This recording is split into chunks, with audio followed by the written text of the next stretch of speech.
Pas vraiment compris votre amendement. Vous dites qu'il y a des dérives, vous dites qu'il y a des problèmes et vous nous dites qu'il ne faut rien faire. Il faut surtout ne rien faire et les laisser les choses si elles existent. Parce que je reprendrai un par un vos arguments et vous verrez que vous n'êtes pas tout à fait dans l'exactitude des faits, mais vous nous dites qu'il faut surtout ne pas se mêler de cette affaire et laisser les choses se dégrader. Ce n'est pas notre conception des politiques publiques. Nos politiques publiques visent à entraîner, à obtenir un certain nombre j'allais dire, de nouvelles pratiques. Et je vous le dis, sur l'e-sport, comme nous le faisons avec d'autres ligues et des comités, nous avons un objectif. Féminisation de la pratique, ça fait partie de ces priorités-là.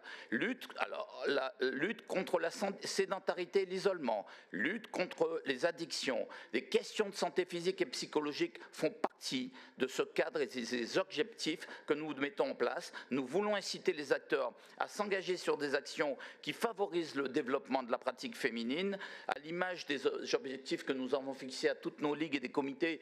Vous le connaissez, Madame la maire, quand vous siégez dans ma commission, vous entendiez toujours, vous avez siégé ou pas dans ma commission? Ben voilà, je regrette que vous n'y soyez plus. Mais vous voyez bien que nous, aujourd'hui, ça fait partie de ces priorités. Alors une information, les femmes représentent 50%, plus de 50% des joueurs grand public.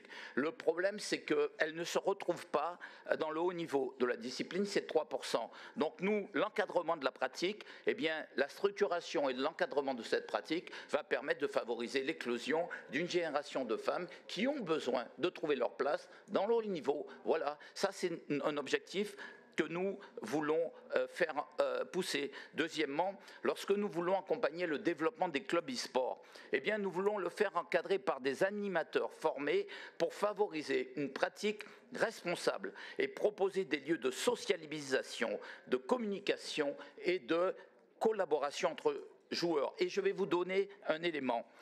Là, vous êtes dans des clichés. Quand vous dites, vous opposez l'e-sport et le sport. Et je vais vous donner deux éléments, puisque j'ai eu l'occasion dans beaucoup de déplacements de le constater. Les joueurs de jeux électroniques ont davantage tendance à pratiquer une activité physique et sportive que la moyenne de la population française. C'est le premier point. Et deuxièmement, les ligues et les comités s'en sont aperçus.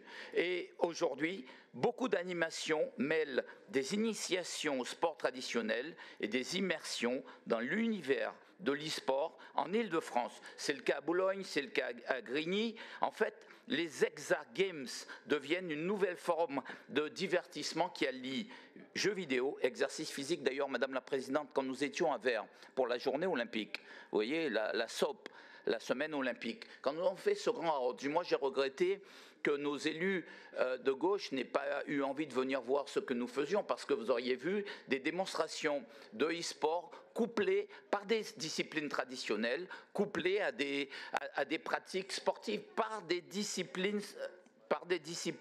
traditionnelles. Voilà. Alors, effectivement, vous avez mis en exergue les risques, mais vous oubliez les effets bénéfiques que les jeux vidéo peuvent avoir sur le développement des compétences transversales, dextérité, habileté motrice fine, acuité visuelle, traitement de l'information, temps de réaction, mémoire, adaptation. Et puis, c'est aussi un outil pédagogique avec la lutte contre le décrochage, l'amélioration du climat scolaire, le développement de compétences psychosociales et numériques. Madame la maire, laissez-nous intervenir, laissez-nous faire notre travail et vous verrez qu'on en reparlera dans 10 ans et vous direz, Monsieur Caram, vous aviez une fois de plus raison.